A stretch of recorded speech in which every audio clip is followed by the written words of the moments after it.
bastante trabajo para tener agua. ¿Qué te limita entonces? Ahí justo como uno define el límite de batería.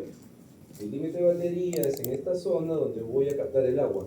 No voy hacia aguas arriba, no voy hacia más arriba. Y hacia aguas abajo, o sea, ¿dónde está el otro límite de batería? Para el uso del agua. Piensen en el agua, ustedes lo toman en un lado y lo tienen que entregar en otro lado. ¿Dónde termina ese límite de batería?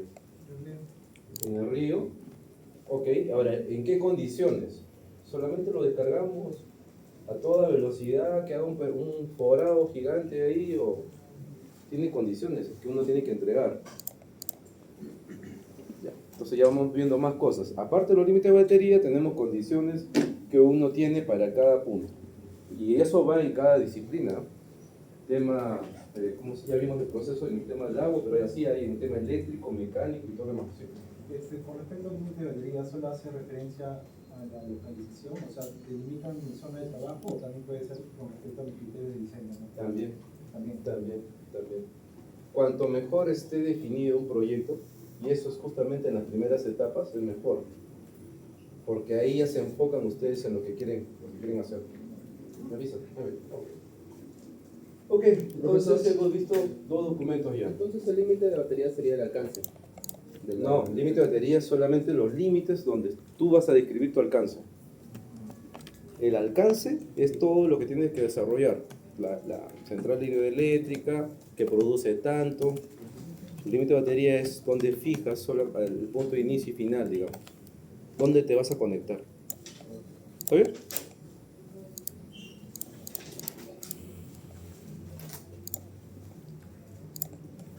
Ok. Realmente en ingeniería hay muchos documentos cálculos, y solamente vamos a mencionar algunos. Hemos hablado ya de los criterios de diseño. Un proyecto no puede empezar si no tiene criterio de diseño y base de diseño. Eso es lo principal para poder contar con la información suficiente para tener un proyecto. Lo siguiente es cómo vamos a utilizar ahora los equipos. Nosotros no vamos a diseñar equipos, por lo menos en este proyecto. Lo que vamos a hacer es seleccionar. Yo sé que si alguien se pone a diseñar la turbina, creo que por lo menos para tener una idea de qué tamaño va a ser y poder tener una idea de qué magnitud de tamaño de turbina estamos hablando, pero no va a diseñar el eje o los manguitos del eje. ¿Está bien? No vayan a preguntar a ver qué lo puedo diseñar con elementos finitos. Aquí no es eso.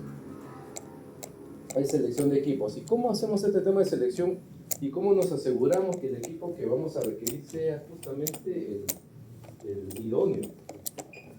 ¿Alguien ha visto que ya son cuántos tipos de turbinas hay? Ya lo revisaron, ¿no? Y hay un gráfico que hay que entrar y hay que ver. Ok. ¿Cuántas marcas hay? Ya. Y ahora, ¿cómo seleccionamos? ¿Quién cree que selecciona el equipo? ¿Cómo fijamos que ese equipo debe tener tales características para ese proyecto? O la ficha, corroborando la ficha técnica, ¿no? O sea, según lo que necesitamos. Una vez que existe la ficha técnica, sí, pero ¿quién escribe la ficha técnica? El fabricante. Claro, yo puedo decir cómo yo hago una máquina que de repente para mí creo que funciona bien, y lo escribo y tú me tendrías que creer. Hay alguien que me revisa una certificación. ¿Qué creen? Que parte lo hace el fabricante, porque entrega los datos, porque ellos tienen los datos técnicos. ¿Qué más? Nos ocurre que ser desconfiados en esto. Y puede venir un proveedor y te dice maravillas del producto, y por eso hay que creer. No, o sea, tendría que ver la certificación de cuál avale lo que le está vendiendo, ¿no? Debe tener credibilidad, ¿no? Ya. Se están olvidando de una parte importante.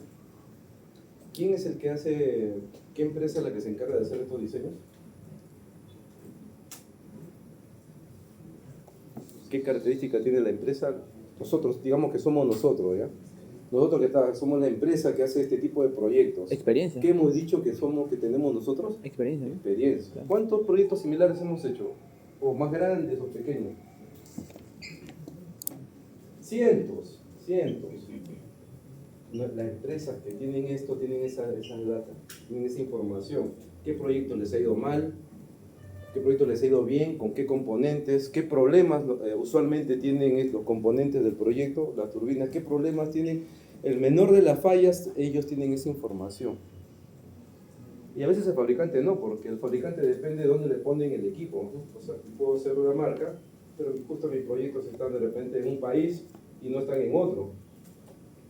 Y las empresas especialistas son los que tienen ese know-how o esa experiencia porque han hecho muchos proyectos en distintas partes del mundo, tienen esos software que hablamos, pueden hacer sus algoritmos, su tecnología, todo está en una base de datos de la empresa y esa empresa vale por eso. La empresa de ingeniería, la casa que van a hacer este diseño, no es una empresa cualquiera, recién se está formando, ya hablamos, ¿no? De eso. Pero pónganse en esa situación.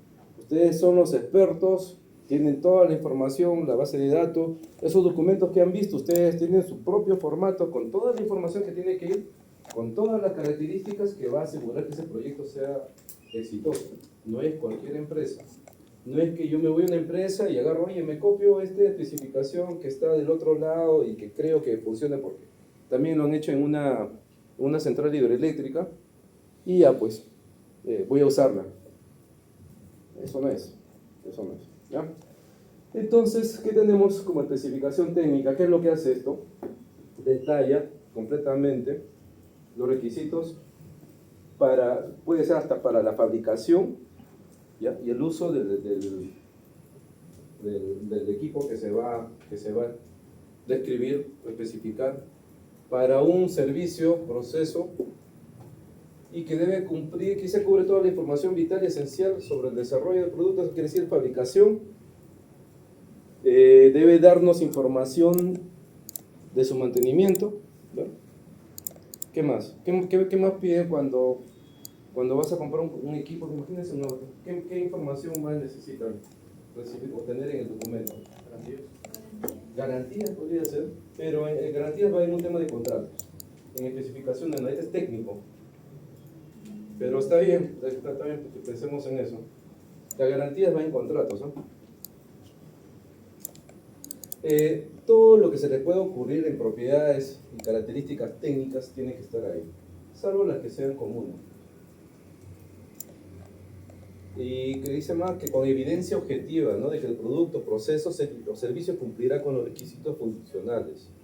Cuando la empresa no tiene mucha experiencia, hace una especificación general, compra un producto y de repente le llega las ofertas de distintos proveedores y cuando ustedes vean que la empresa está solamente comprando, seleccionando, oye, yo creo que este está mejor porque es bonito, es más barato, significa que no está operando bien. Una verdadera especificación entra al detalle, como les dije en ese momento, que tiene que revisar hasta la composición química de los metales. Si es que así lo medita, ¿no? Entonces, especificación técnica hay para todos los componentes principales. Hay accesorios que son comunes, eso ya no es necesario. Pero, por ejemplo, las bombas centrífugas, en ciertos proyectos puede ser especial. El generador eléctrico, vamos a usar generador eléctrico, ¿no? También debe cumplir ciertos requisitos. Inclusive hay especificación técnica para lo que es montaje, mira. ¿Cómo se debe realizar el montaje? Solo hay una especificación,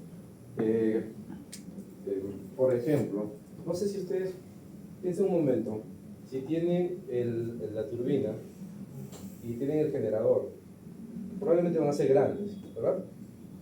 Una turbina gira a alta velocidad, ¿verdad? ¿Cómo será la precisión para el alineamiento del eje, del generador y de la turbina? ¿Saben? O si no lo saben, puede ser una precisión muy fina. ¿Cómo se mide esa precisión? ¿Cómo saben que está alineado? Pero con qué mides? Porque hay que saber, ustedes son mecánicos, ¿cómo hacen? Ahí está, ¿cómo se llama? Láser. Pueden usar esto para equipo de medición láser para alinear, ¿no? ¿Y con qué precisión podríamos obtener, no sé si sabes? Micas. Milésimas de micras, está bien, milímetros. Muy bien, eso es lo que hay que saber. Eso va a estar descrito en esta especificación. Inclusive te va a decir, no te va a especificar marcas de equipos, pero va a decir esto requiere ser alineado con una precisión de tanto, tanto. El equipo que se compra debería tener esas características. De repente, estas empresas van a exigir más de lo que el productor hace. Cuando ustedes participan en un proyecto que no es común, la especificación es muy especial y a veces el fabricante no lo llega a cumplir.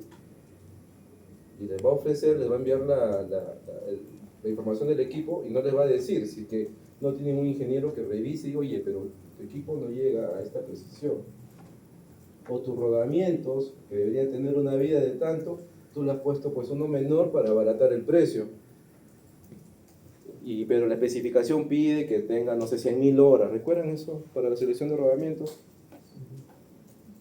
Así pasa con todo, con el motor, con el tamaño del motor, la carcasa del motor, la refrigeración del motor. Te pueden ofrecer un motor o un generador pequeño, con menos masa, que puede calentarse más y va a generar, o un generador mucho más grande, más pesado, más caro, que te puede durar un montón, un largo plazo. Pero ¿quién decide? Va a tener un producto muy caro, otro producto más barato, pero el otro se puede malograr, se calienta más, no sé. ¿Se dan cuenta que hay tanta variabilidad? Todo eso, ¿quién lo va a responder? ¿Quién sabe la solución? Ustedes, claro, porque son la empresa que tiene experiencia, han hecho un montón de hidroeléctricas y ya ustedes saben cuál es la solución. ¿Qué significa? Que cuando ustedes trabajen, tengan la oportunidad de trabajar en estas empresas, cualquiera va a entrar y decir, oye, esta empresa es especialista haciendo hidroeléctricas, voy a ver cuál es su especificación técnica de turbina. ¿Qué secretos habrá metido en esos documentos? Imagina. Eso no lo va a tener otra empresa pequeña. Y por eso es que es confidencial. Por eso es que no se comparte. Bueno, se va a vender al cliente, o el cliente va a ser propietario de eso, pero hay información dentro de este documento que captura la experiencia y no todo está explicado. O sea, a veces uno va y dice, pero ¿por qué pide algo tan exigente la especificación? Esto pasa a veces, ¿no? Dicen, esta especificación dice que la tolerancia en una tubería para transporte concentrado tiene que ser dimensionalmente, por decirte, más o menos 2%. Pero el de fábrica hace más o menos 12%. Y si quieres producir más o menos 2%, te va a cobrar como el doble o el triple. Y es más, algunos no pueden fabricarlo porque sus equipos obviamente no cumplen con las condiciones para darte esa tolerancia. ¿Y qué pasa? Que sucede cuando otras empresas que no tienen ese conocimiento dicen, oye, aquí parece que los que estuvieron o que hicieron este proyecto o no sabían que eso no se puede fabricar o es más difícil de conseguir, han puesto una tolerancia muy exigente, lo cambiamos. ¿Qué pasa cuando alguien hace eso? ¿Qué pasa con el proyecto? Parte de la experiencia que les hablaba, que va a garantizar o va a hacer de que el proyecto sea confiable, ¿no? Duradero y todo eso se pierde. ¿Ya? Entonces la especificación hace eso, captura la experiencia de la empresa especializada que ha hecho un montón de proyectos que ahora en este caso somos nosotros, ¿verdad? Nuevamente, cada vez que yo converse de algo con ustedes se ponen en la posición del más experto, con bastante información y con la empresa que, como se ha hecho cientos de estos proyectos, ¿ya? Ok, entonces, lo mismo pasa para el tema de fabricación, soldadura, cómo se prueba si está bien soldado o no, toda la prueba hidrostática que hay que realizar y otros ensayos más. Y bueno, esta es la tubería principal. ¿Qué más van a utilizar ustedes en su proyecto de hidroeléctrica? Ya hablamos turbina, generador, transformador, muy bien, debería haber una especificación de transformador, pero ojo que este es ejemplo, ¿no? En el entregable ya me imagino que vamos a ver si es que se hace alguno o no. ¿Qué más? Válvulas. válvulas. ¿De qué tamaño son esas válvulas? ¿Y esa válvula que lo encuentran así nomás en el mercado? ¿Se tendrá que fabricar para ese proyecto o ya estará ya listo para traerlo? Se manda a fabricar según. Se tendría que fabricar. Ok, entonces ya hablamos de las especificaciones técnicas. ¿Alguna duda sobre la especificación? ¿Alguna duda de que cómo sería que un equipo llegue, o sea, fuera de las condiciones a un proyecto? ¿Cuál es la probabilidad de que llegue un producto que no cumpla con la especificación a un proyecto? ¿Cómo podría darse el caso de que un producto que esté comprando no llegue cumpliendo las especificaciones? Es en el proceso, o sea, ya está escrito la especificación.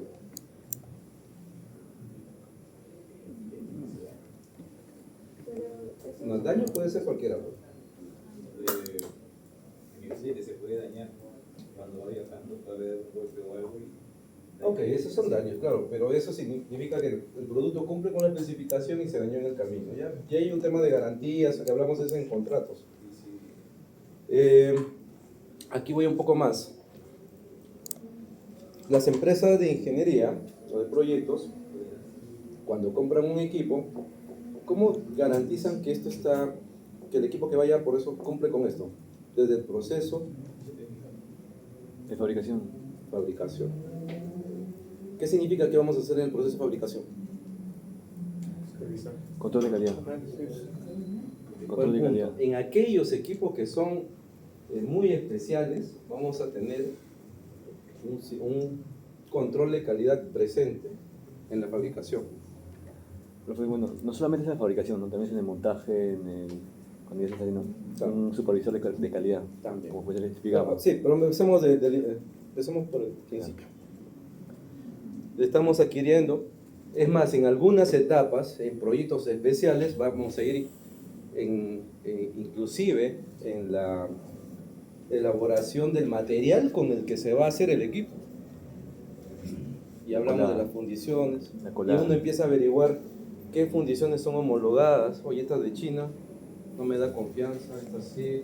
Y solo puedo decir no me da confianza. ¿O qué tengo que hacer con las fundiciones, ¿no?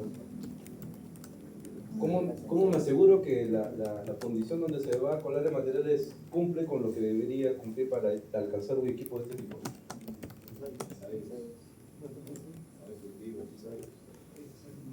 Los materiales sí, pero eso sería después de que ya designé la fundición, ¿no?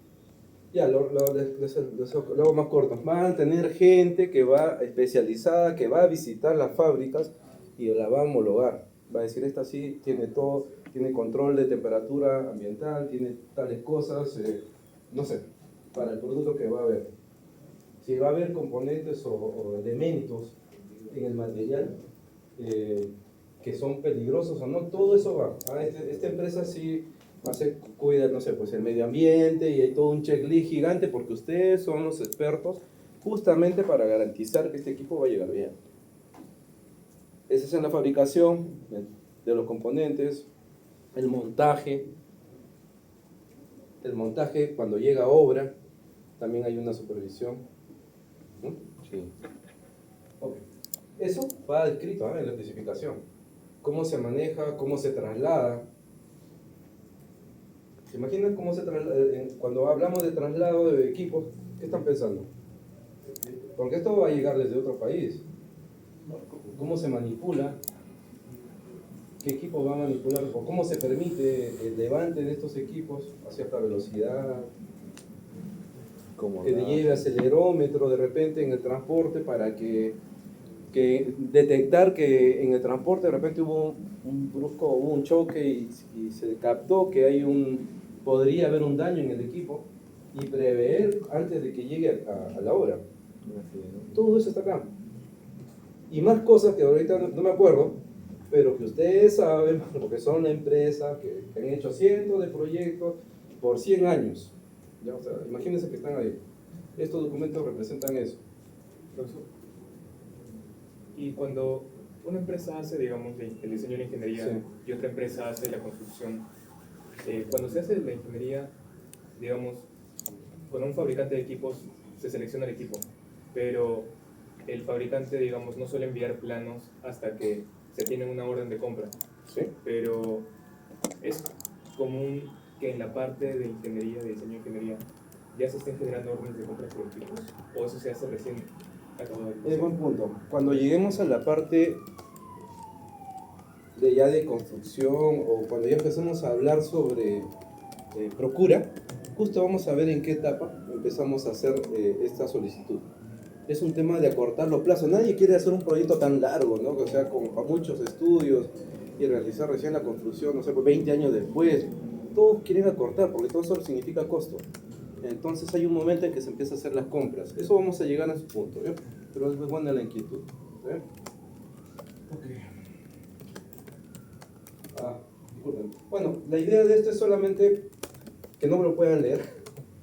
La idea de esto es que, así como hay una especificación que le dije, que depende de la empresa, que tiene mucha experiencia, y ustedes son una de esas empresas. ¿Cuántas empresas hay en el mundo? Millón. Varias, ¿no? Varias. No creo que millones, pero varias. Entonces, esas empresas tienen su propio know-how y tienen sus propias especificaciones y cada uno genera pues, su propio documento para su propia realidad. Pero, ojo que no es tan fácil decir, bueno, necesito una especificación de turbina y me tomo la que hizo Golder, no sé, o otra empresa y voy a usar esa y la pego. No, es así. ¿Ya? Bueno, y aquí lo que estoy mostrando son pues, como estándares o solamente para bombas, tipos de bombas. Bombas centrífugas pueden encontrar toda esta variedad dependiendo del país, dependiendo de la empresa. A ver, nuevamente ingeniería. Ustedes que son ingenieros, ¿cuántos estándares debo cumplir solamente para un tanque de almacenamiento? ¿Ven todo lo que está ahí? Cada uno de esos cuadritos. Ese es en el Perú. Bueno, en Oil and Gas. Sí. Nuevamente, ustedes son especialistas que tienen 100 años de experiencia en la empresa y tienen todo esto. Ustedes conocen, tienen la gente que sabe esto al revés y al derecho. Entonces hay un montón, ¿no? Para pintura, para el tema de las soldaduras, sistema de protección catódica, ¿no? La corrosión. ¿Ves? Todo eso vamos a aprender, o cuando estén en proyectos van a tener que ver pues, sistema de protección catódica, ¿no? ¿Qué tipo de sistema de protección catódica? Aunque no quieran, van a aprender. Porque ahí en las reuniones van a estar hablando y van a entrevistar, van a llamar al especialista que ve este tema y va a decir por qué, o sí o no debe ir tal tipo de protección. Van a aprender de todo, eso es lo bueno en esto. Entonces, está bien, ¿no? ¿O no les gusta aprender de todo? Está bien, ¿no? Este proyecto, ¿no? Así de varias cosas uno va viendo. ¿Qué más? Sistema de protección contra incendios. Hasta normas de seguridad.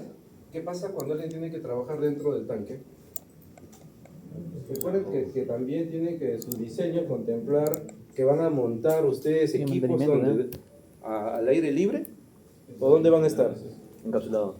encapsulados dentro de caverna, ¿no? Ah, Subterráneo. Y ahí que sobra el oxígeno, no. ventilación. ¿Qué tema de seguridad tienen que contemplar para esa instalación? No se olviden de todos los aspectos, ¿no? Las dimensiones para desarrollar un proyecto. Ok. Un segundo, aquí puedo mostrarles.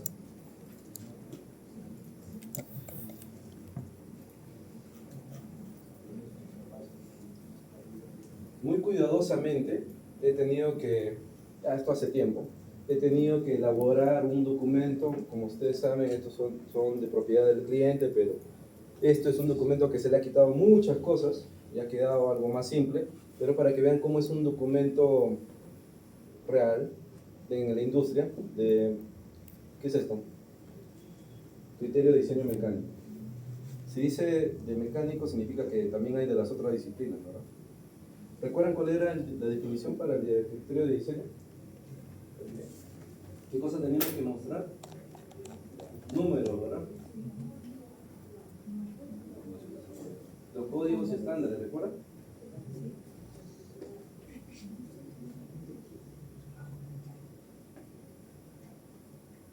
¿Para qué es esto? Para cierto proyecto, este es el criterio de diseño, donde están las especificaciones técnicas, arreglos generales, planos detallados, inclusive para cómo deben ir los planos y las normas que deben aplicar. Estudiar una de estas normas en las empresas, y sería muy bueno que puedan entrar a empresas grandes porque estas las enseñan, digamos, dentro de la compañía, pero si uno quisiera estudiar esto, cada uno es $2,000, $3,000. ¿Ah, más grande? Ah, no, disculpa.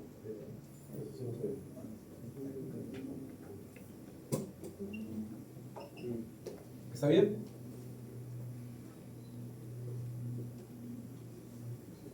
No se asusten.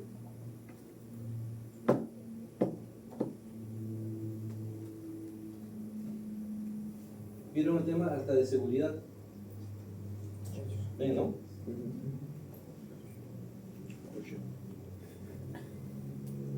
Vamos a layouts. Vamos a ver si hay algo más que mostrar aquí. ¿Se acuerdan de los números? ¿Qué cosas qué dice aquí? Cure, speed, ¿qué es esto? Caja reductora, ¿verdad? ¿Qué cosa tienen estas? Te va a dar descripción del equipo, ¿no? Con motores eléctricos, acoplamientos, bajas, deberán estar limitadas a aplicaciones no menores o iguales a... O sea, tú puedes utilizar esta descripción solo cuando es menor a 110 kilowatts. Si es mayor, ya tienes que pensar en otra cosa. Y aplicaciones, y especiales aplicaciones, solamente en esto. Y así, te va a dar factores de seguridad. Estos factores de seguridad no es que me recomendaron o encontré en el libro que debe ser tal valor. Esto está basado en la experiencia. Como ustedes saben, en los proyectos que tuvieron, algunos fallaron y saben que con este factor de seguridad esto ya no va a volver a fallar. Y así. Free drive, vamos a hacer rodamientos.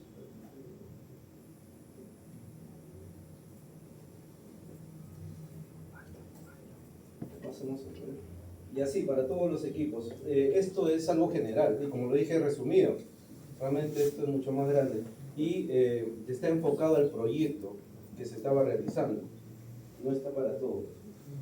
O sea, desde aquí no van a encontrar hidroeléctricos. Ya vamos a otro documento. Pero profe, entonces sí existe uno para hidroeléctrica. Claro. Ustedes son la empresa hidroeléctrica, ustedes tienen su propio documento. Este de acá que les mostré es uno minero. ¿Cómo ponerlo? Ahí vuelvo a compartir.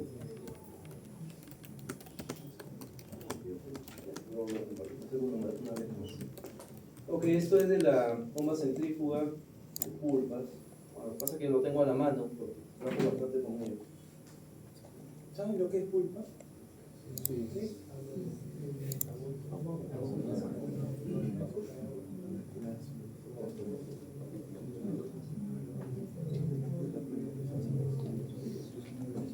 Marqué algunas cosas porque como hay mucho en el mercado, hay que empezar a diferenciarlos un poco. ¿Qué dice en esta parte?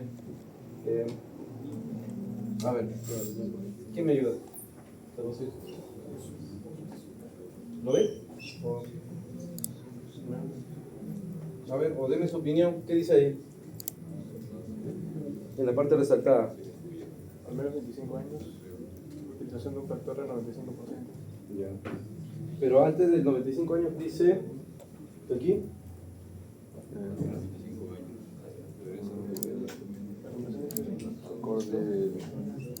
¿Qué vida útil va a tener la hidroeléctrica que ustedes van a diseñar? algo así ustedes tendrían que escribir.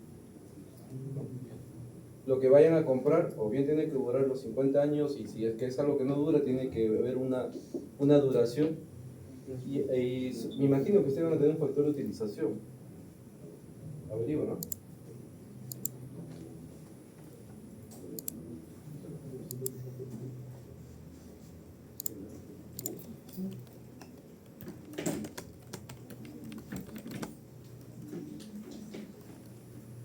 Recuerden que hablamos de las pruebas no destructivas, también va a haber una lista de qué pruebas no destructivas se deben realizar en el equipo para asegurar que está bien. Con norma y todo.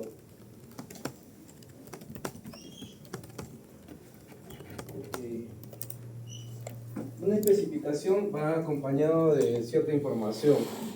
Si vamos a comprar la turbina, ¿qué información tenemos que entregarlo para que puedan dimensionar la turbina? ¿Habían dicho? ¿Perdón? ¿Ya? Ah, puede ser el espacio también, por supuesto, pero ¿qué más? Pero importante, el caudal, ¿no? El salto también, ¿verdad? Y a eso tienen que estar los requerimientos operacionales. Hay una hoja de datos que los voy a mostrar ahora, no de la turbina, pero de un equipo, creo que es de bomba, y planos, ¿no? A ver si tengo aquí, bien, y te voy compartiendo.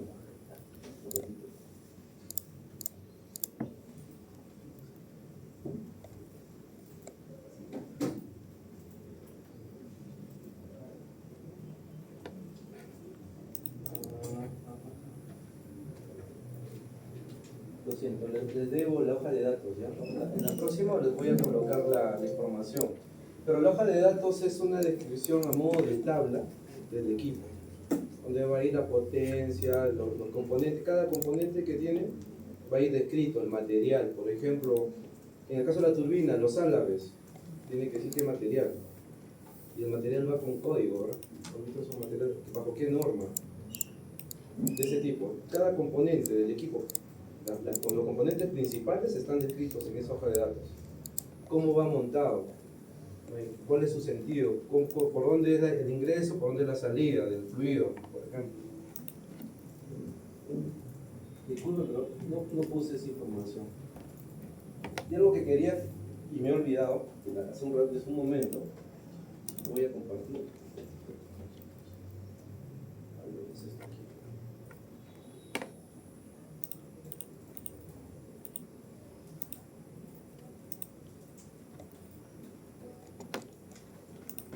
Recuerdan que hablamos de las metodologías y había recomendaciones para qué cantidad de esfuerzo realizar de documentos para que un proyecto sea exitoso. ¿Recuerdan esta tabla? Eso era para plantas industriales, pero para otras industrias no es lo mismo, no es el mismo esfuerzo. Entonces, ¿qué dice acá? Esta es una clasificación de lo mismo que les he mostrado, pero ¿para qué? Es distinto. Ese grado de esfuerzo varía un poco en algunos documentos, pero en este caso es para la industria de generación eléctrica. ¿Se dan cuenta? Y tiene la misma información. Esto lo pueden encontrar ahí también en la red, porque este, si se dan cuenta, es un ejemplo, una muestra. Lo voy a colgar también, ¿no? Donde también tenemos la clasificación de la ingeniería, ¿recuerdan? 5, 4, 3, 2, 1. El nivel de madurez, ¿en qué etapa está? Conceptual, factibilidad. En un proyecto, dependiendo del tipo, el tamaño, no tiene que realizar todas las fases, ¿no? Pero eso depende de con qué matriz estamos trabajando. Esta es una muestra, no se preocupen por esto, es solo para que sepan que van a encontrar, dependiendo dónde ustedes vayan a parar, en qué negocio van a estar, qué empresa. La empresa esta debe tener uno que está alineado con su objetivo de negocio. ¿Recuerdan esto? Lo mismo, también te dice cuáles son los rangos.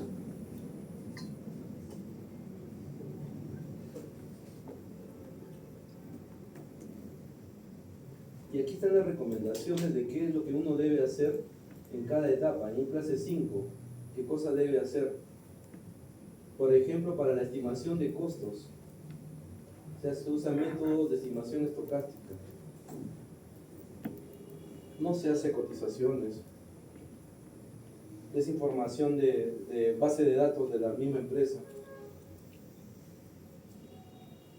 Y en un clase 4 sigue siendo una estimación estocástica. Sigamos viendo un ejemplo. Aquí ya empieza métodos determinísticos. ¿Han escuchado Monte Carlo? Van a aprender más. Esa es para la estimación de costos. Es un método para estimar la contingencia o el cálculo una vez que tienen todas las partidas, todo el costo de lo que creen que involucra el proyecto, siempre hay variaciones. Puede variar en costo, deficiencias en la construcción, me puedo demorar más o no. Ahí te indica que esto ya tiene que ser con un método de cálculo. Y así. Ok, regresamos a nuestra presentación.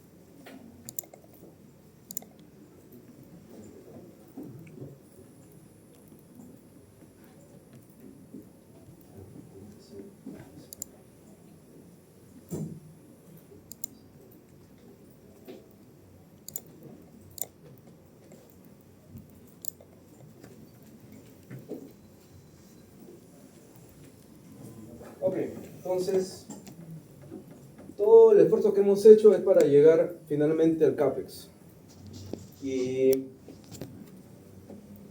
para presentarnos ante los inversores, ¿no? Como en el Shark Tank. Y ustedes se van a vestir muy bien con todo su equipo técnico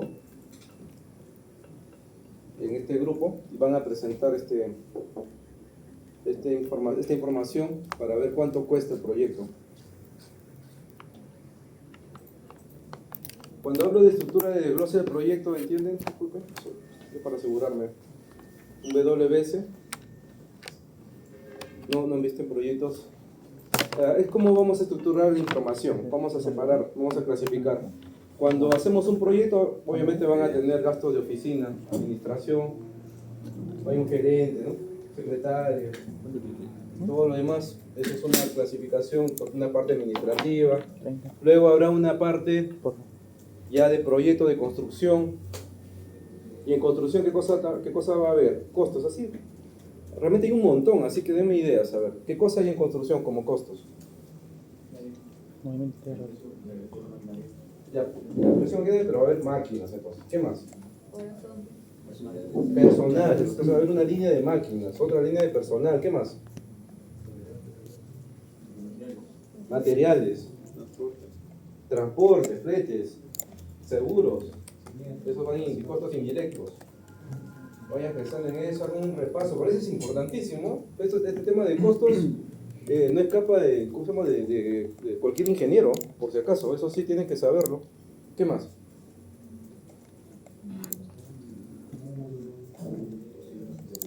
Ok, permisos, empecemos a hablar. Aparte de los materiales, permisos también tiene que haber.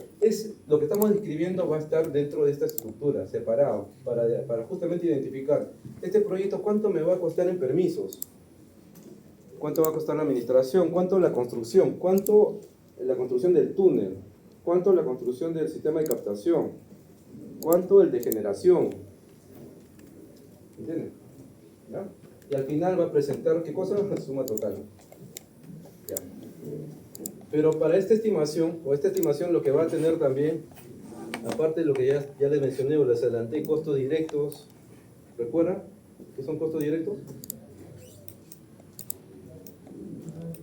Repasen. No. Pero costos directos, los materiales, por ejemplo, ¿no? Costos indirectos, permisos, por ejemplo.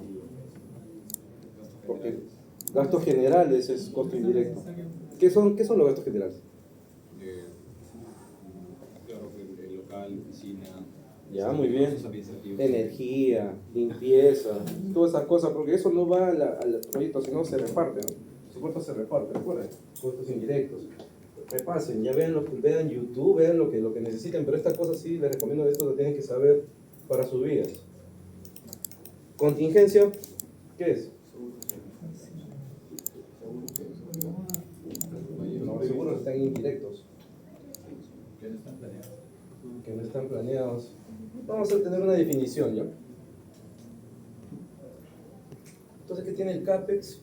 ¿Qué dice? La prueba de contingencia, costos directos más costos indirectos, más escalamiento, provisión de riesgo, y esto lo vamos a ver en la siguiente. ¿Qué cosa es entonces el CAPEX? Es la suma de lo que están viendo ahí. Costos directos, costos indirectos, escalamiento, provisión de riesgo, contingencia. Esto va a haber un curso o una sesión donde se va a explicar esto ya con mayor detalle. Solo les estoy dando una intro. ¿Está bien? Es solo para que se den cuenta. ¿Qué pasa si sube el precio del dólar? ¿Cómo afecta? Si yo hice una estimación, ¿cómo afecta? ¿Qué otras cosas o qué otros eventos puede pasar que afecten mi CAPEX? Díganme. Pandemia. ¿Qué pasa con la pandemia? ¿Estará dentro de lo que he estimado o no? ¿Qué habrá pasado en los proyectos grandes cuando hubo pandemia? ¿Alguien averigüe? Es importante. ¿Qué parte? ¿Cómo se maneja eso? Eso realmente va en contratos, en el área de contratos. Eso no va en esta parte. Pero hay que saberlo. Si quieren gestionar proyectos, quieren estar arriba manejando proyectos, ahí sí dominan eso, pero... ¿Qué más? Aranceles. Ah, los aranceles de Trump. ¿Cómo habrá entrado eso? Nadie ha previsto eso, ¿no? Sí. Pero ustedes que son una empresa de, ¿qué dije? ¿Cuántos años? 100 años y conocen todo, tienen contactos, tienen gente informada. Todo eso, yo me imagino que sí, que sí saben. Es más, hasta serán amigos de Trump.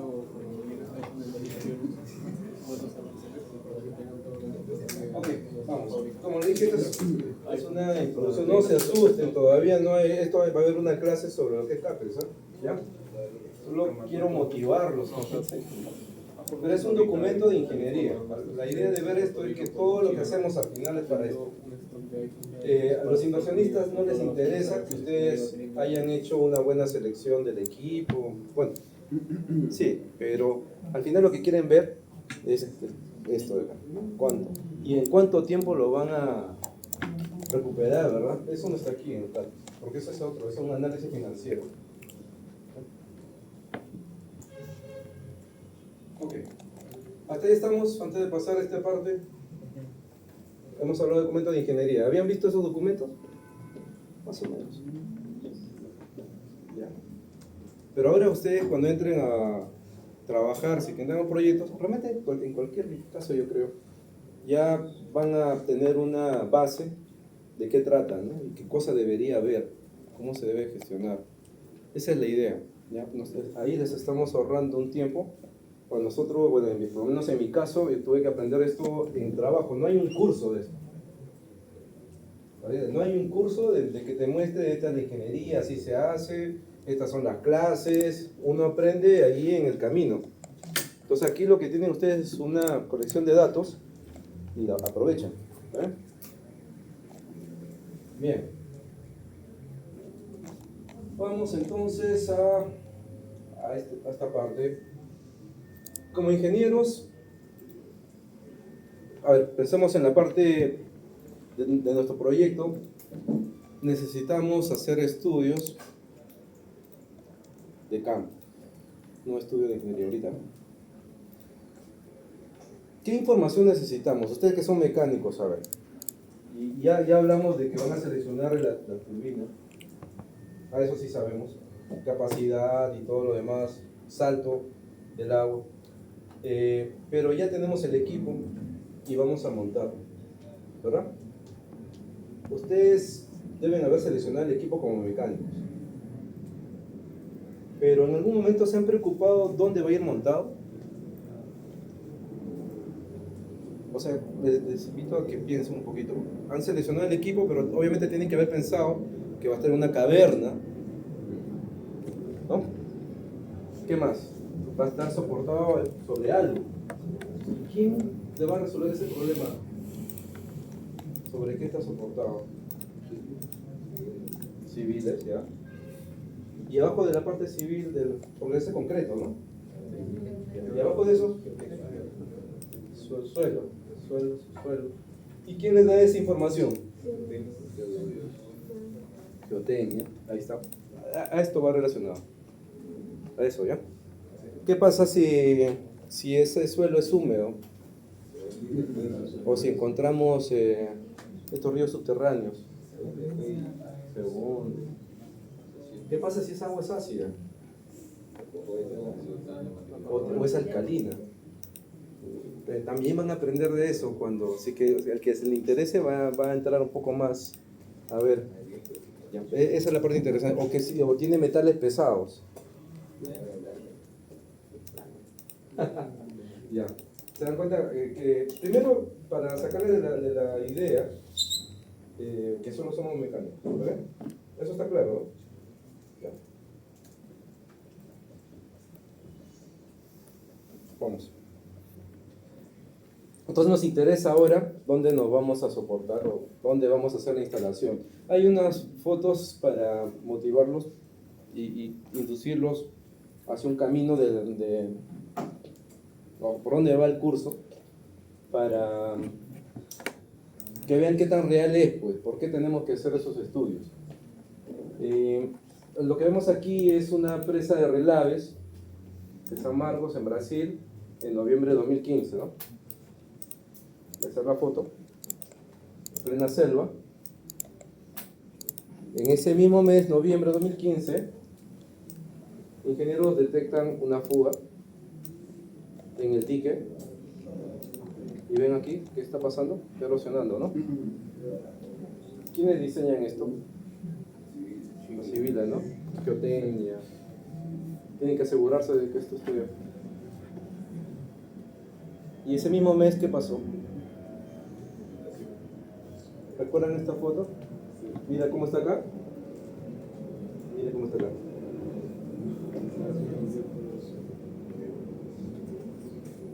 Falló el dique y todo el relave se vino abajo. Normalmente las relaveras se hacen en zonas de quebrado donde hay una cuenca gigante para utilizarlo, pues, ¿no? Para poder depositar el material. Y si estás en una quebrada, se va a ir por la quebrada la carga. Profesor, hay un comentario, por favor. Sí, Carlos. Gracias. Sobre todo a mis tesistas que están en clase, espero que estén en clase, para ver la importancia de la norma que conversamos, el DISTM, se genera a partir de este lamentable accidente.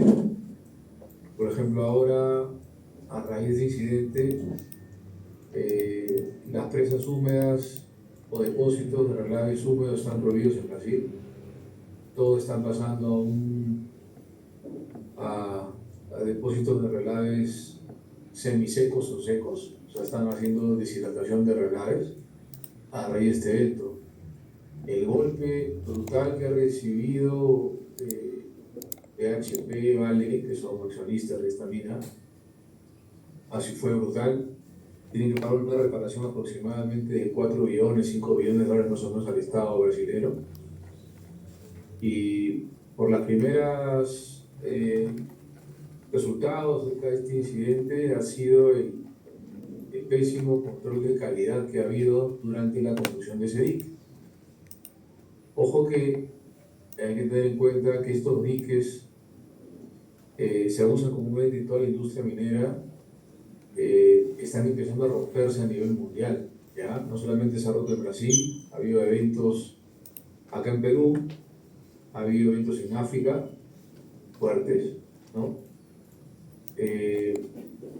Y las presas en Perú no son pequeñas. Si otra vez hablamos del centro de gravedad minero mundial, Chile y Perú concentran operaciones de cobre muy grandes, por ende requieren de depósitos de relaves grandes, ¿no?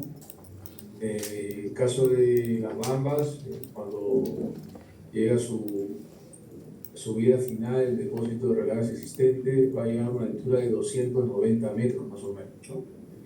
El caso de Andamina estaría llegando a unos 310 metros de altura, ¿no? Y eso supone un potencial riesgo, ¿no? Siempre hay un potencial riesgo de falla, siempre, ¿no?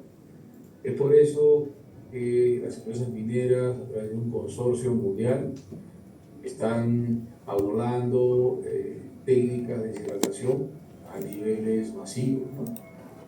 Para evitar el uso de diques y o evitar el uso de relaves húmedos, cuya característica principal y energía potencial se debe a su fluidez, ¿no? Lo que está buscando quitarle agua es quitarle fluidez y que la onda expansiva de un daño no sea mayor a 1 kilómetro. Eso por mi lado, profesor Vista. Muchas gracias. Gracias, Carlos. Okay. El desastre fue tanto que llegó al mar.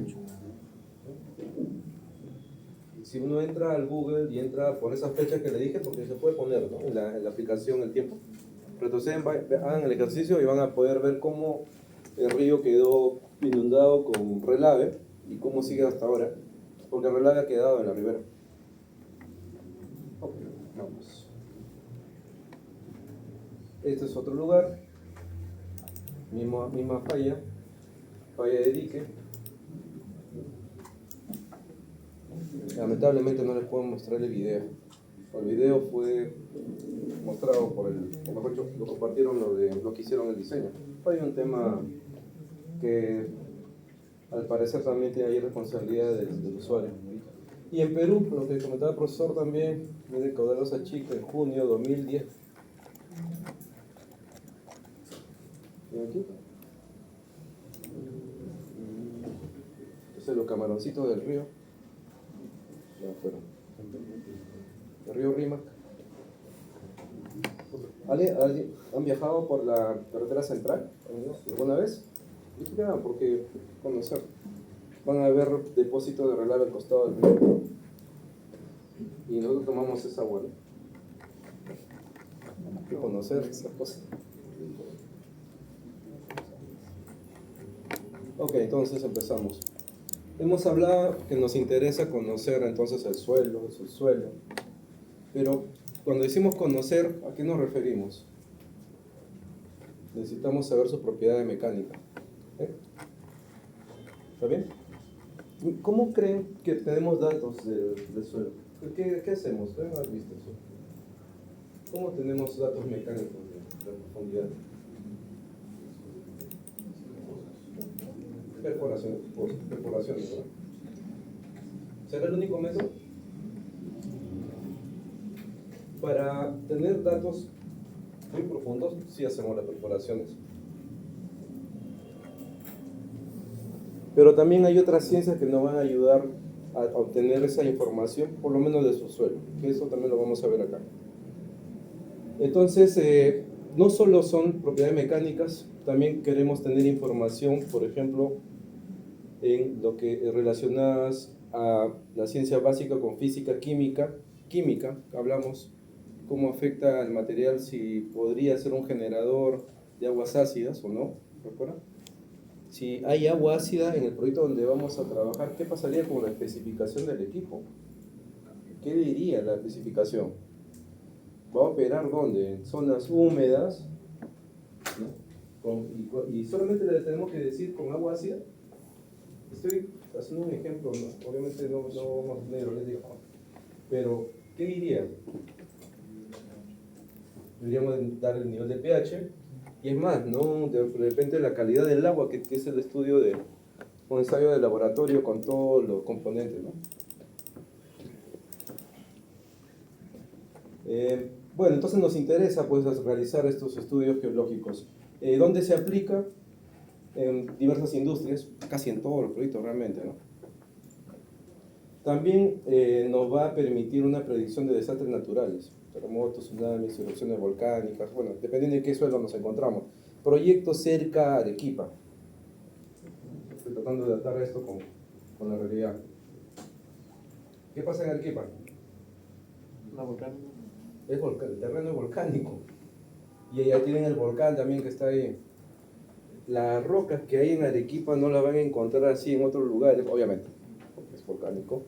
Pero el que sea de Arequipa y pueda ir por donde está Cerro Verde, va a haber una geografía que no es fácil de encontrar en otra parte del mundo. Les digo, porque he tenido experiencia con algunos consultores que han visto varias minas o geólogos y me han dicho que justo en esa zona el tipo de roca que hay no es común.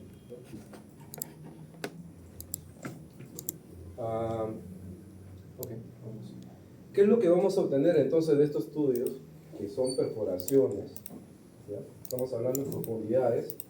Vamos a obtener entonces la caracterización del terreno donde va a estar ubicado nuestro proyecto. ¿Por qué nos interesa saber?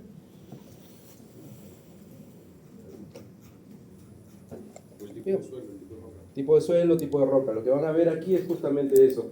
Este es un ejemplo. Lo que van a ver es con colores. Bueno, justamente es el ejemplo, pareció el proyecto, donde se identifica el tipo de roca, ¿ya?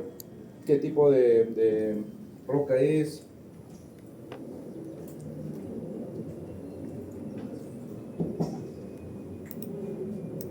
Y cuando uno se va enfocando cada vez más en la infraestructura que va a realizar, debe tener mayor información sobre ese lugar. Entonces uno enfoca los estudios justamente donde van a estar, por ejemplo, la zona de captación, donde va a estar el túnel. ¿Qué nos interesa conocer del terreno cuando realicen el túnel para el transporte de agua, ¿no? hasta las turbinas? ¿Qué nos interesa del terreno? Tipo de roca. ¿Por qué nos interesa el tipo de roca? La resistencia que tiene, porque el túnel va a estar bajo el suelo. Entonces es importante saber las características que tiene la masa rocosa que está por encima. Sí. Y con nuestro compañero de excavación, la facilidad de excavación que vamos a tener o no. Porque ¿cuántos métodos habrá para construir un túnel? Van a tener que ver eso también. ¿Qué métodos han visto? ¿Han pensado en eso ya? Excavación, detonación o tuneladora. Tuneladora. El convencional también podría ser. Voladura. Voladura y equipos entrando y saliendo. ¿Cuál será más eficiente? Ustedes que son una empresa de tantos años me van a tener que decir cuál es el mejor método para ese tipo de roca. Porque si cambia el tipo de roca, de repente va a ser otro tipo. Pero bueno, ustedes van a asumir algo, ¿verdad? Vamos a dar información sobre el tipo No, pues. Yo me imagino que sí le van a dar algunos rangos, pero en la vida real sí van a tener que justamente meterse en ese papel de poder decir por qué lo que seleccionan es el mejor método. Por seguridad, por costo. Algo importante no se ve aquí, pero debería haber. En los estudios también identificamos la zona de fallas. ¿Saben lo que son fallas en el terreno? ¿Han escuchado eso?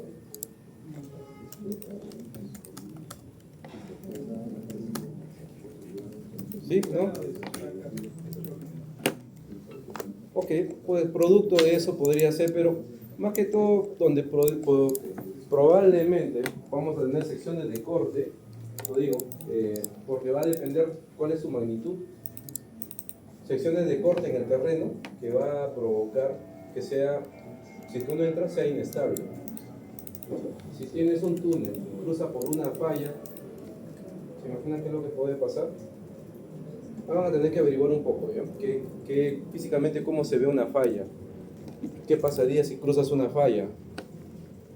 La falla puede estar en un movimiento lento, desplazamiento lento en el tiempo, y digamos de aquí a 10 años tú vas y si construiste algo, de repente eso se ha movido, se ha trasladado. Pero si estás en zona de corte, podría ser fallar algo.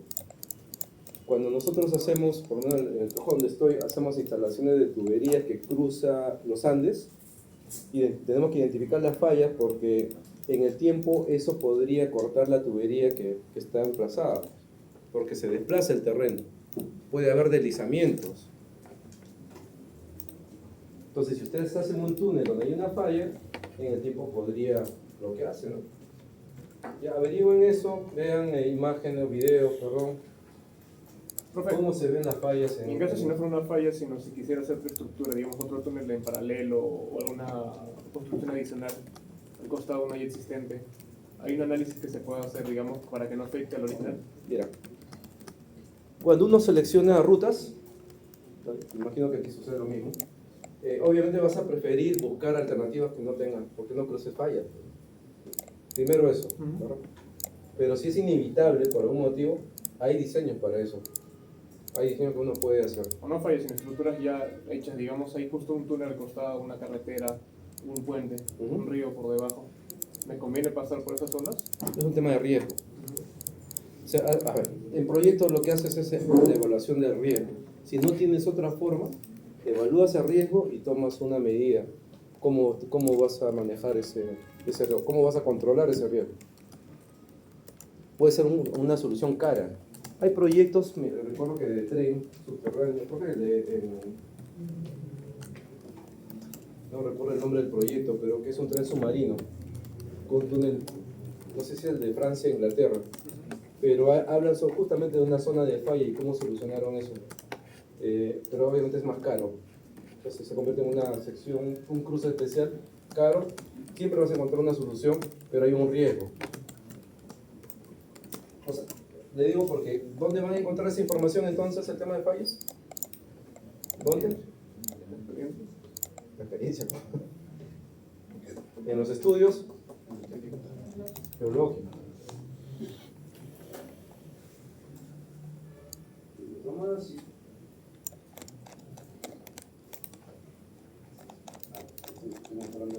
En ese momento lo mostré. Después de con la perforación lo que tenemos es información entonces del terreno. Miren, este es un perfil, un corte del terreno. Y ahí pueden ver qué tipo de roca, si ven aquí en la leyenda, qué tipo de roca van a atravesar. Esto es a modo de ejemplo.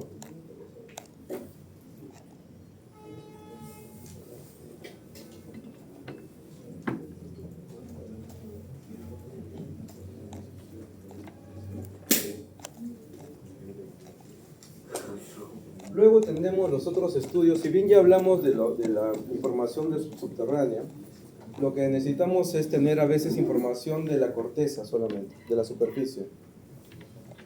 Una cosa es tener información subterránea y otra cosa es tener la información de la corteza. En la corteza es donde nosotros vamos a ubicar justamente nuestra infraestructura y necesitamos conocer si ese material va a ser estable o no para colocar los equipos que vayamos a colocar. Entonces para eso se necesita o se realiza otro tipo de estudios que puede ser, como dice aquí, por electricidad o sísmico. Y los métodos que se presentan aquí son este multicanal de onda de superficie, tomografía de reflexión sísmica, ya vamos a ver el gráfico. Un ensayo sísmico y perforación, no sé si esto les debe dar una idea. Realizando perforación, una explosión en la parte subterránea, equipos alrededor que toma datos de vibración y tiene información del fondo de la información de la propiedad del terreno.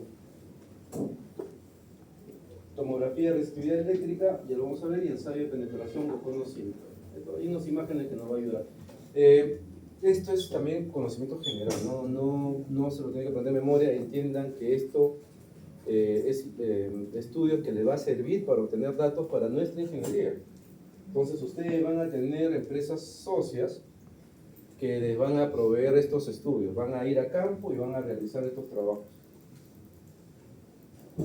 Por ejemplo, entonces este análisis multicanal, parece simple. Se colocan una serie de sensores en el terreno, ojo, una placa y alguien va dando golpes.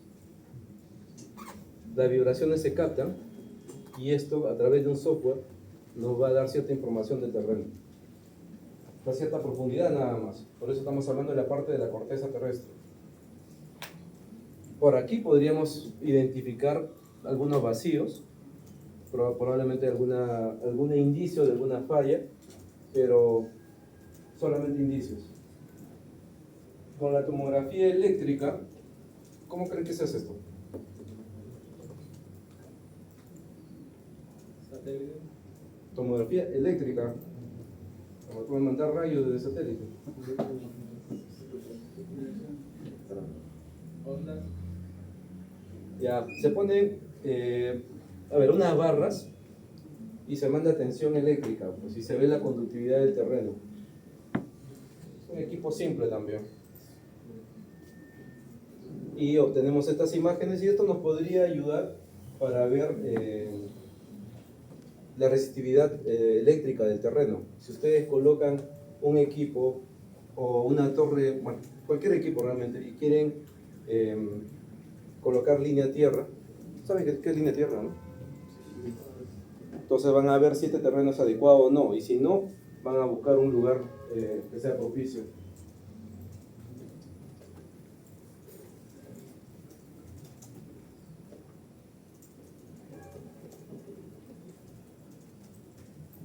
¿Qué más necesitamos para hacer nuestro proyecto? Ya tenemos datos, propiedades mecánicas, ya conocemos la corteza superficial. ¿Qué nos falta? Ahí está. Topografía. ¿Qué es topografía? ¿Las curvas? Curva de nivel, ¿ya? ¿Que representa qué? El relieve del terreno. Ya lo vieron, ¿no? No sé si ya han tenido que trabajar con la topografía que les hemos pasado, ¿está bien? Con coordenadas y todo. ¿Cómo creen que se hizo esa topografía? ¿O se levantó esa topografía? ¿Avioncito? Con estaciones. Puede ser estaciones totales que eran sí, pero ya cambió un poquito, pero sí, todavía. ¿Han visto eso antes o no? Sus amigos de civil a veces están ahí tomando, no sé si viendo alineamiento o topografía del terreno, pero ahora hay equipos especializados con vuelo de dron, que son estos equipos LiDAR. Esta es la tecnología, averiguan, rayo láser. Esto ha ido mejorando ya con el tiempo. La cantidad de emisión de rayos láser es sorprendente. Puede atravesar plantas y se puede capturar justamente el relieve hasta de la zona amazónica. Le quitas los árboles y tú ves cómo es el terreno. No sé si han visto esos programas ahora que buscan restos arqueológicos o que usan esta tecnología. Lo mismo pasa en el lado marino, o sea en el mar. Si quieren tener la batimetría que ahora vamos a ver, o el fondo marino, levantar la topografía del fondo marino, también utiliza el mismo equipo.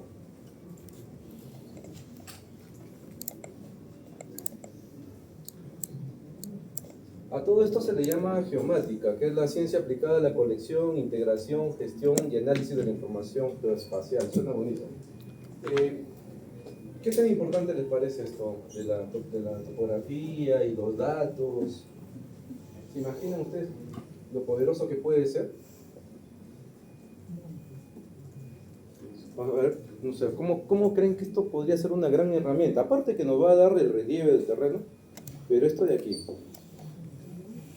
Porque van a tener la topografía y dice que pueden tener una colección de datos, una integración.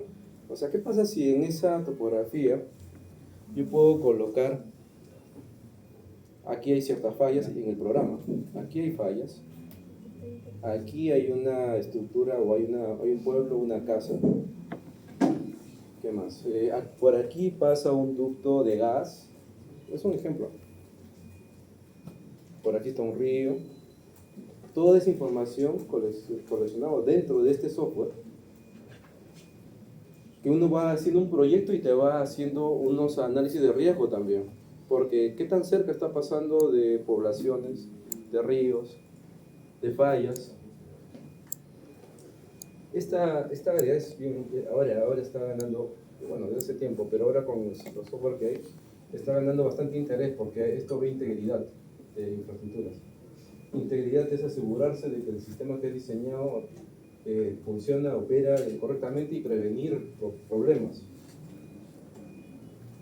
Ya, ojo con esto, es una base de datos gigantesca y hay empresas que están juntando toda la información a nivel global, así como hay empresas chilenas que ahora conozco que han levantado la geología de Perú, pero con bastante detalle, o sea de Chile también, pero también de Perú, y fácilmente con un software pueden ver qué proyectos es atractivo o no cuando haces minería. Profe, ¿ese software puede dar una ruta óptima? Te va a ayudar. ¿Automático? Te va a ayudar. ¿O todavía tiene que ser manual? Por lo que sé te ayuda porque tienes que darle las indicaciones o los parámetros de qué cosa quieres evitar, principalmente. Si es riesgo social, te va a dar unos índices, así como haces un MA, igualito, con unas cuentas, y te va a dar los MA, digamos, pero basados en esto. Ok. Esto tiene que ver con el GIS, por si acaso, si alguien quiere andar con eso. Este tema de integridad es algo que también es ahora cada vez más, o sea, lo piden con mayor frecuencia, porque cuando una empresa hace un proyecto, esto es importante, o sea, entiéndanlo, cuando ustedes desarrollan un proyecto para una empresa, digamos para una minera, ese se convierte en un activo, la infraestructura que han desarrollado. ¿Cuándo se ve que ese activo está bien cuidado y cumple con todo? ¿Y por qué es tan importante para la empresa? Es lo que les voy a contar ahora, que es como un caso. Una empresa que desarrolló una línea de transporte que le habrá costado 800 millones más o menos de dólares para hacer una línea de transporte concentrado, teoría. Se puso a la venta toda la minera con la línea. Y cuando la otra empresa va a comprar esta minera, tiene que evaluar cuánto cuestan los componentes, cuánto cuesta la planta, cuánto cuesta el sistema de transporte, todo nuevamente. Y lo va a tasar, va a decir cuánto vale. Y esto que les había costado 800 millones, fue tasado en 1.200, creo. O sea, recibió más dinero por haber hecho esa infraestructura.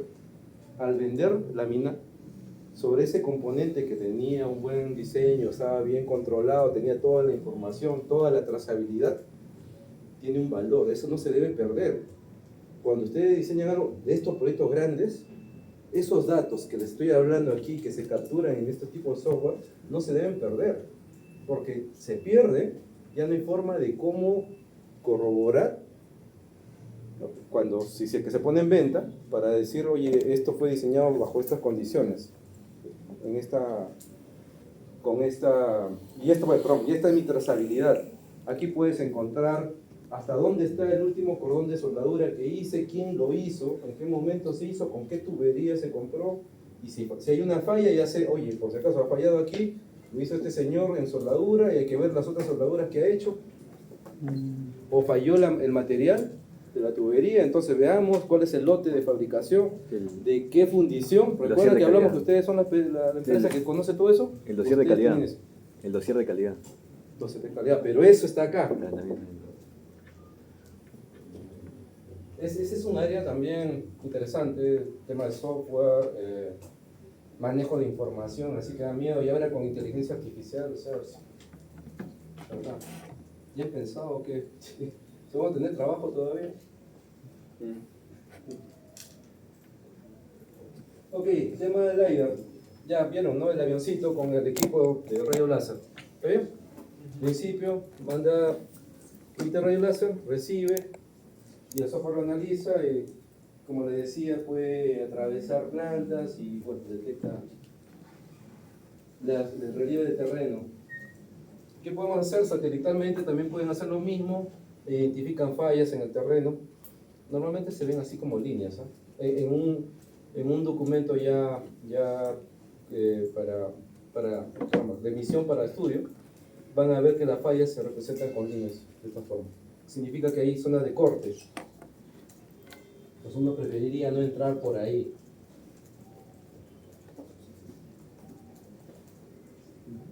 La batimetría, que es lo mismo que la topografía, pero el fondo submarino. ¿Con qué? En vez de avión, un barquito.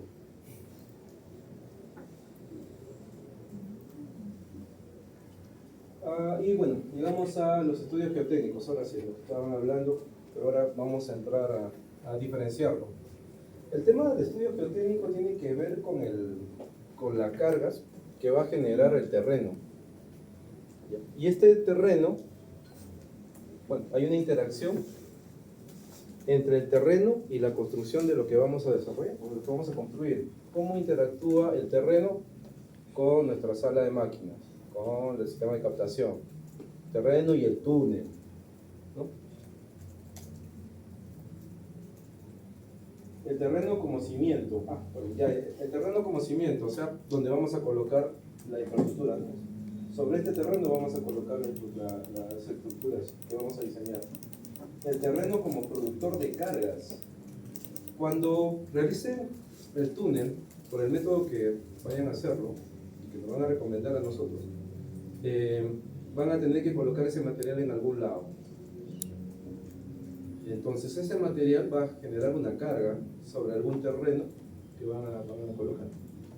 Y este estudio también les va a ayudar porque nos va a hacer ver si es que el lugar donde van a colocar la carga es estable o no. Porque puede pasar lo mismo que pasó en la foto que vieron, solamente que ya sin fluido, ¿no? Sin agua.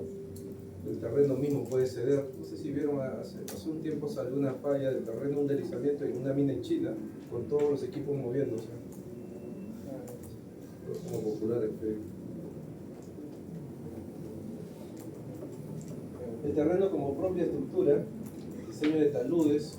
¿Vieron el dique que falló en Brasil? Eso es una estructura. Se supone que eso era un muro para contener el relave, ¿no? Entonces también actúa el terreno como estructura y el terreno como material de relleno. Si hacemos un camino, imagínense un camino y queremos evitar un puente, podrían rellenar, ¿verdad?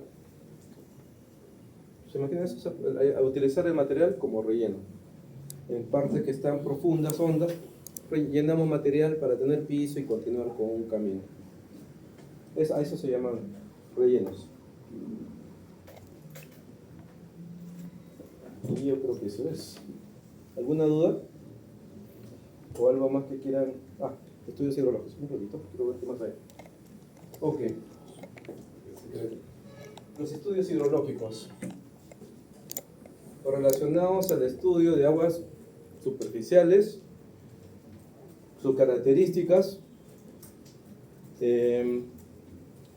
y que nos permiten obtener el comportamiento del agua, de los cauces a su paso. O sea, qué es lo que pasaría con nuestras infraestructuras si que están en lugares donde va a haber un cauce de agua. Por ejemplo, ustedes tienen un río y si hay una máxima avenida, algo va a pasar en ese río. Y si viene una máxima avenida, no sé, es milenaria, de esas que se vienen de tiempo en tiempo, ¿qué pasaría con lo que diseñar? Determinación de caudales, precipitación, escorrentía, ¿no? Vamos a ver cuánta agua. Pues. Calidad del agua, que hablamos, sólido o no, ácido o no. Todo esto nos va a dar el estudio hidrológico. Entonces ahora cuando ustedes escriban su reporte y hablen del agua que vamos a tratar para la generación eléctrica, harán referencia, pues según el estudio hidrológico, ¿no? Esta agua es tal, nos permite trabajar con equipo convencional, pues, cosas de ese tipo. También nos permite conocer estos riesgos que hablamos, inundaciones, y a pesar de que ha habido, o sea, conocemos de esto, siguen sucediendo. No solo aquí, esas fotos, creo que uno es en España, ¿no? La izquierda es en España. Murcia. Y luego, si bien hemos estudiado el estudio de las aguas superficiales, también nos interesan las aguas subterráneas. ¿Por qué nos interesan las aguas subterráneas? Porque se puede usar para la minería. El agua subterránea. ¿Se puede usar? ¿Qué más? ¿Perdón? Se puede contaminar también. Muy buen punto. Puede ser que diseñemos infraestructura encima, como la relavera, y que eso de todas maneras va a haber cierta filtración. Y si hay agua subterránea y más abajito los pueblos que toman el agua subterránea, ya importante. ¿Qué más? ¿Puede afectar en nuestro proyecto? A la estructura? Porque, o sea, el agua subterránea va filtrándose por el concreto que es poroso. Uno de los grandes riesgos en temas geotécnicos sobre todo esto que hemos hablado que generan cargas, es cuando se humedece. Cuando se humedece, favorece la fluidez y puede fallar, si el terreno se hace inestable. Si tenemos un terreno húmedo y tienes infraestructura sobre ese terreno húmedo, ya sea en el túnel o en alguna otra estructura en un edificio, vas a tener problemas por la carga.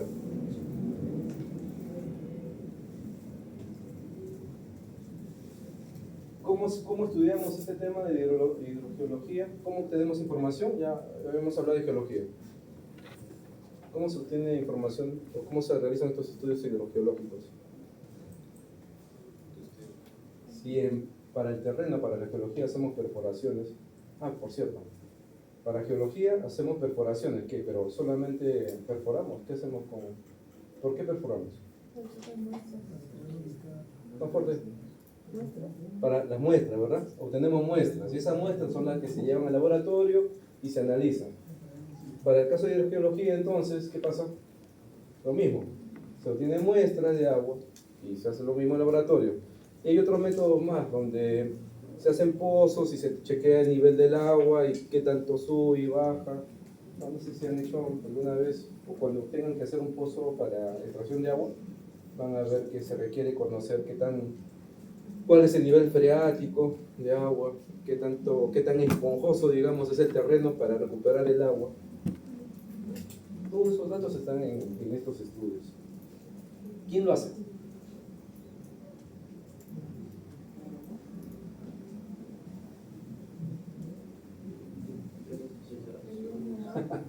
Empresa especializada, eso está bien.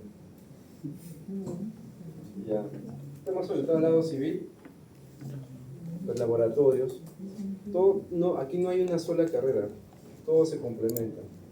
Ahí tiene que después una empresa hará la perforación, otra hace la extracción, de ahí se va al laboratorio para hacer estos estudios. Normalmente se llama estudios, ¿verdad? Esto es algo que les gustaría contarles. Se llama estudios porque cuando ustedes trabajan en la empresa de estudios y no en la ingeniería, normalmente es así, ¿eh? No es una regla, pero normalmente es así, van a encontrar a doctores, personas así, que continúan estudiando, bastante técnicos, bastante, que ganan un montón, y que sus documentos no son los que les he mostrado, no son como criterio de diseño y esto, sino son reportes, ingeniería, reportes de estudios. Ya, esa es otra área. A eso se llaman estudios. Entonces el personal que encuentra son personas de ciencia. Es distinto tratar con personas de ciencia también. Y cuando hablamos de ingeniería son los otros documentos que han visto. ¿Y ahí encontramos a quién? En los ingenieros.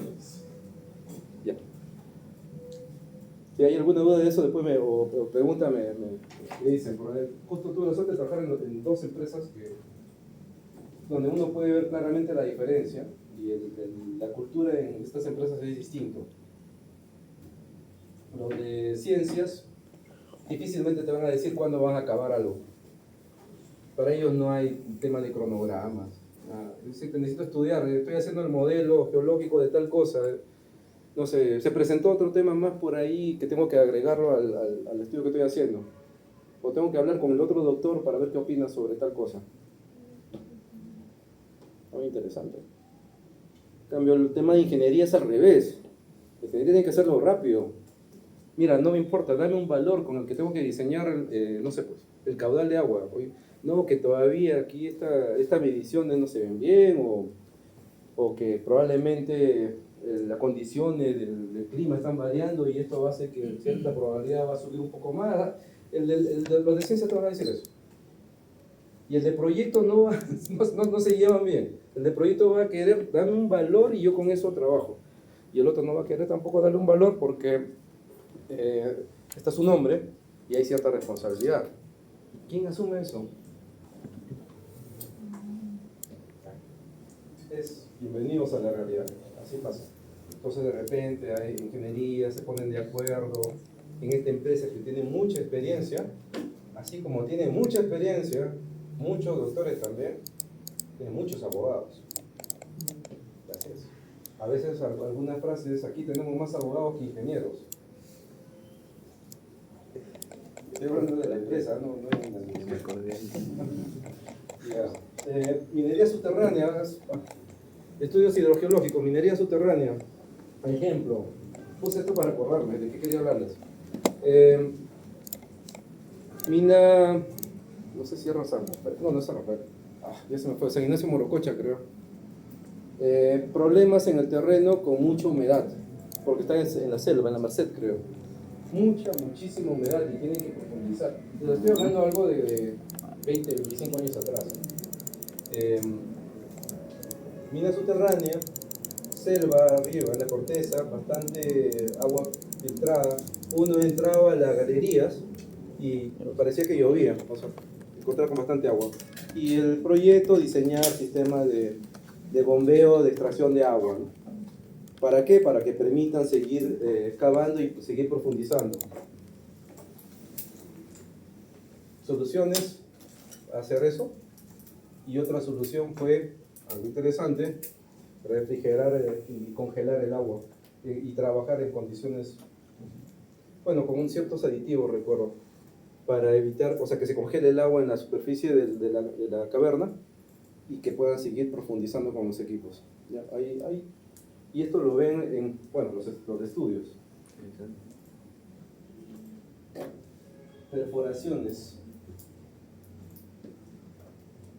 Habíamos hablado de que podemos encontrar agua subterránea. Así como en minería subterránea puedes encontrar los ojos de agua, o sea, cuando hace perforaciones, que es bueno saber si está cerca de cuerpos de agua. Por ejemplo, Animón, recuerdo esto porque no sé si han escuchado la empresa Animón, no, perdón, sí, minería.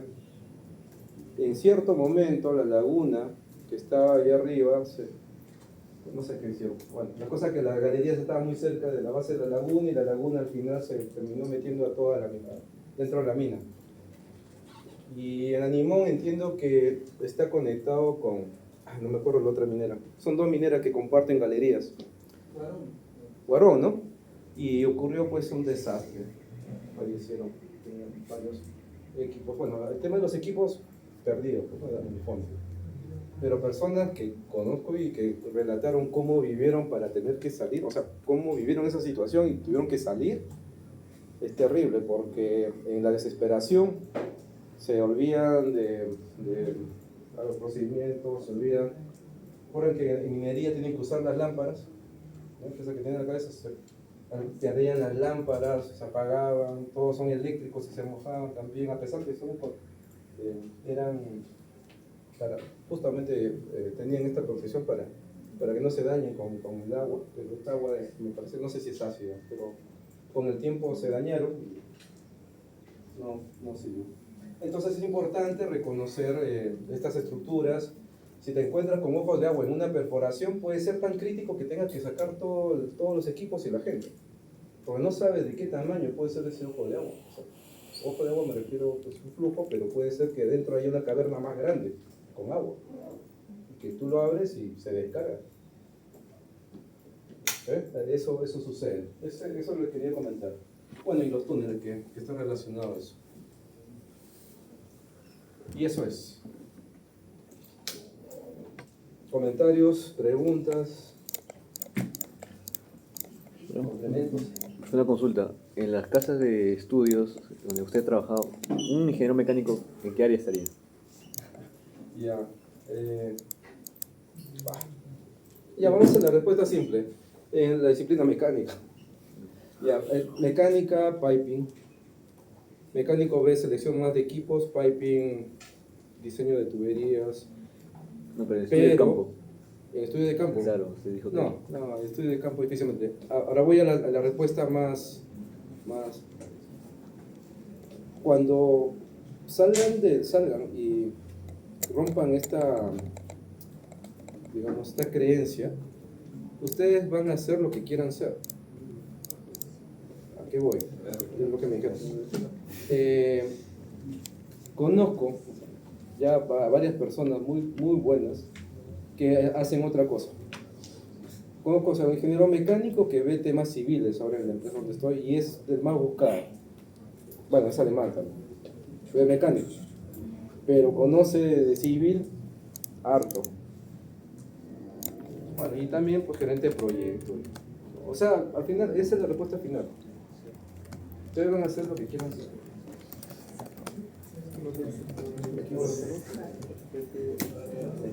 A ver, iban a hacer algunas preguntas. Sí. A ver, por favor, para que te escuche Carlos, van a hacer algunas preguntas.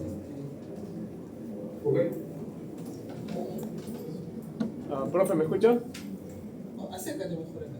Para que, sí, por favor. Acá, para que acá se acerque el micro para que. Vale.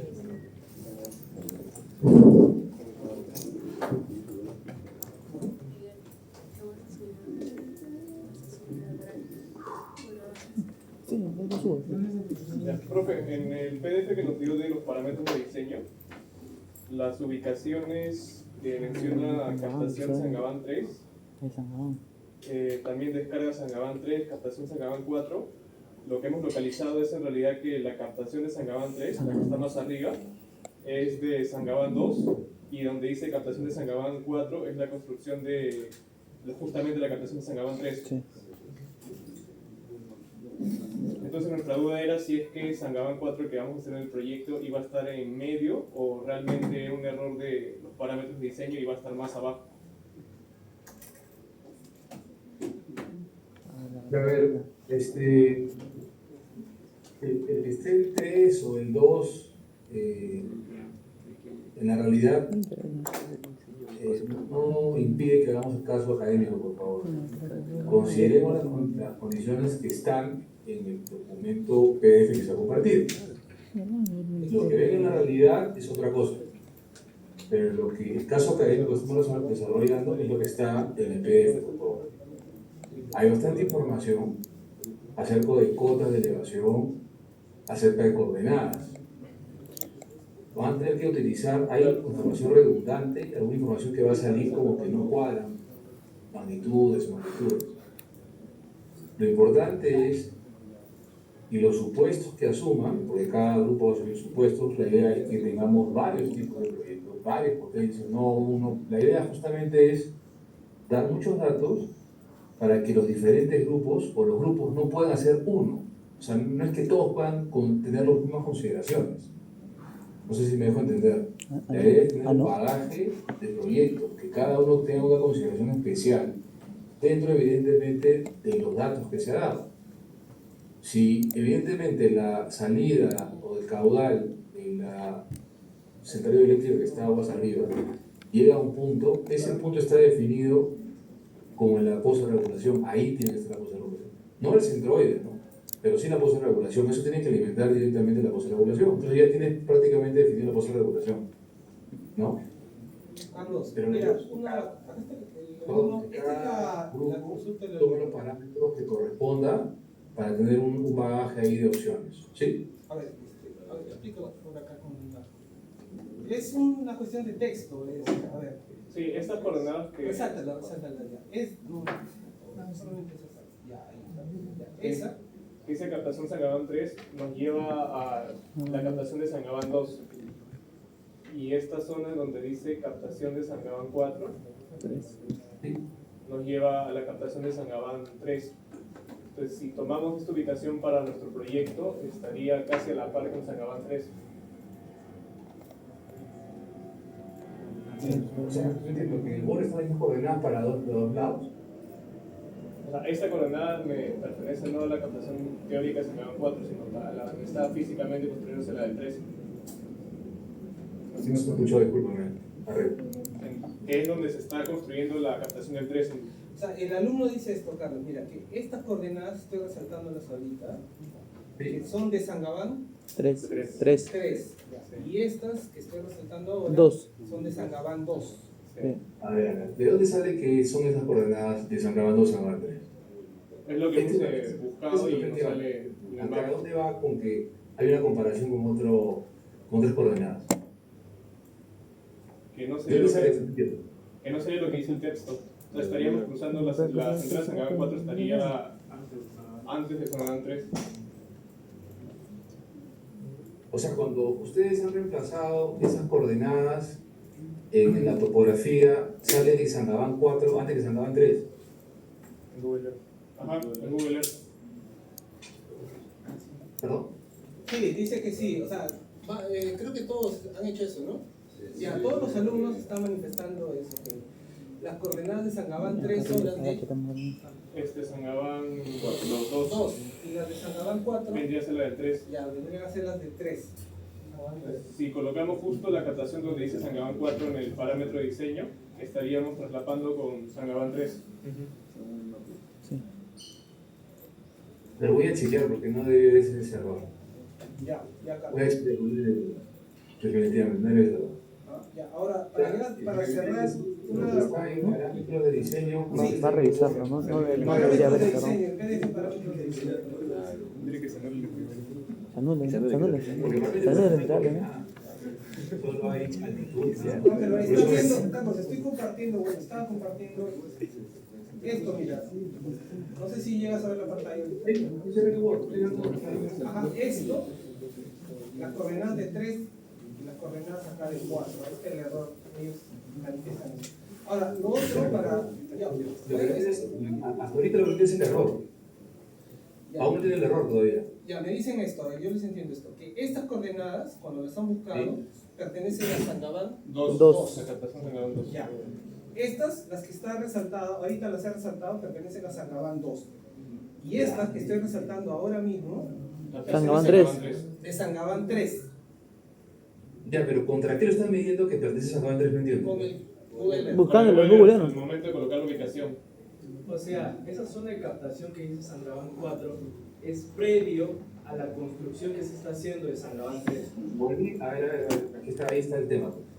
Vuelvo y repito. No estén mirando, es que, a ver, justamente va el tema ahí, cada grupo entero. La idea es que si yo estoy viendo físicamente que existe algo en Google Earth, no le hago caso. Es un tema académico, ¿me entienden?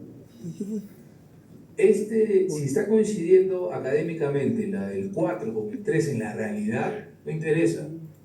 Para nosotros la 3, esa 3 en realidad no existe, está más arriba. Concéntrese en los datos que se están entregando, nada más. Si están cruzando información y en Google Earth ya ven una captación, ven una cosa, donde estamos nosotros pretendiendo hacer una central eléctrica, descártenlo por favor. Háganle caso a lo que está en el Word, en el PDF. Y usen la herramienta de Google Earth simplemente para una ubicación, para que le pueda para comunidades, actividades socioeconómicas, para el mapeo geológico. Lo que ustedes tienen que utilizar es la topografía que se ha entregado. Punto. Nada más. Yo esas coordenadas que tengo no las pongo en Google Earth, las pongo a la topografía. Y eso ha sido error de varios grupos que he hecho sobre esta semana, donde han estado trabajando fuera de la topografía. Si se da la topografía es por algo. Evidentemente la evaluación de entregarle uno es en base a la topografía. Las ubicaciones no están en Google Earth, las ubicaciones están en la topografía. Si no, ¿para qué compartimos su topografía? ¿Me entiendes?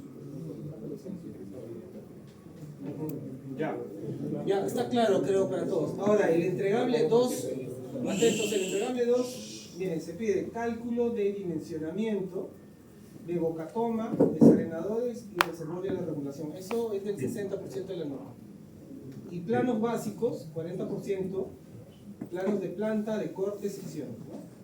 Se entiende el punto 1, ¿cierto? Un comentario, por favor. Sí, claro, claro. He visto que este grupo le han hecho esquemas, ¿no? Esquemas y otra vez usando un hoja en blanco, ¿no? Reitero que los planos tienen que estar dentro de la topografía o una escala de esa topografía.